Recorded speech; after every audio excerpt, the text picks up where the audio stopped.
Bonjour, je m'appelle Philippe Perrin. Je vais vous présenter quelques éléments sur le champ de la santé environnementale. C'est un très vaste sujet, un sujet qui part depuis les cosmétiques en passant par la qualité de l'alimentation, la qualité de l'air, la qualité de l'eau, le bruit, les rayonnements, etc. C'est-à-dire l'ensemble de notre environnement et comment cet environnement peut retentir sur notre santé. Vous allez voir que c'est une thématique aussi vaste que complexe, mais qui permet aux soignants justement de mobiliser beaucoup d'éléments d'éducation à la santé pour permettre à la population de vivre dans un environnement plus sain pour sa santé. Alors, je vais peut-être commencer par me présenter. Alors, pour me présenter, je suis infirmier de formation. J'ai fait ma formation d'infirmier dans un petit IFSI de la région Bourgogne. Puis, j'ai complété par une formation de conseiller en environnement et éco-conseiller à Strasbourg. J'ai travaillé comme éco-conseiller en région Midi-Pyrénées avant de compléter par un diplôme de santé publique à Grenoble et un passage dans un IFSI en tant que formateur à Valence. Je suis aujourd'hui basé en Savoie, au nord de Chambéry. Mon activité aujourd'hui est d'être un espèce de mixte entre le professionnel de santé et celui de l'environnement. Je me définis comme un éco-infirmier, on va dire un éducateur de santé lié aux facteurs environnement. J'interviens à ce titre dans une vingtaine, trentaine de structures un peu partout sur le territoire.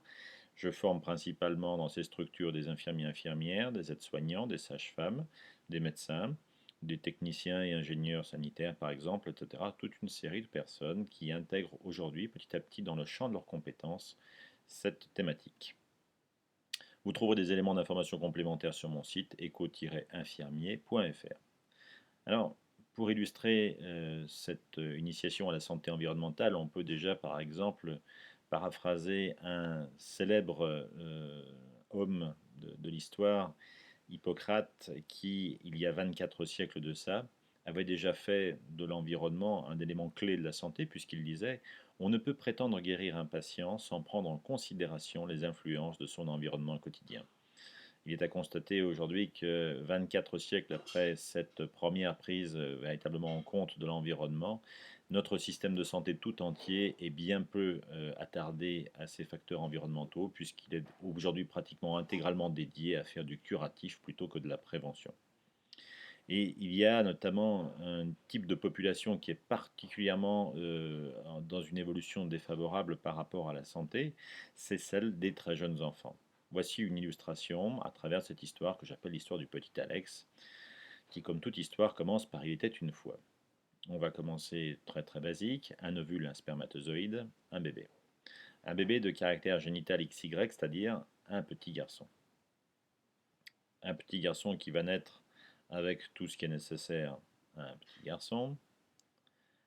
Un petit garçon qui aura aussi un bon comportement.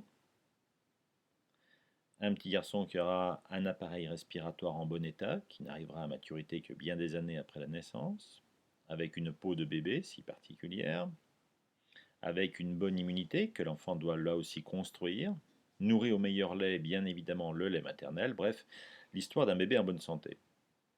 Et pourtant, dans cette histoire qui paraît très très commune, on peut se poser des questions sur l'évolution que connaissent de plus en plus de ces enfants au regard de ces différents items. On peut prendre, peut-être dans une situation caricaturale certes, mais on peut se poser la question de savoir si on n'est pas face à une histoire qui est en passe de devenir un peu extraordinaire. Faire un bébé est toujours aussi simple. Néanmoins, c'est pas parce qu'on essaye de faire un bébé qu'on y arrive. On a un véritable problème aujourd'hui autour de la fertilité humaine, notamment du fait de l'effondrement de la qualité du sperme humain. Nous avons perdu pratiquement 50% de nos spermatozoïdes en l'espace d'une cinquantaine d'années. Et non seulement ces spermatozoïdes sont de moins en moins nombreux, mais de plus en plus des problèmes morphologiques se font jour, avec des problèmes de malformation, par exemple, ou de mobilité.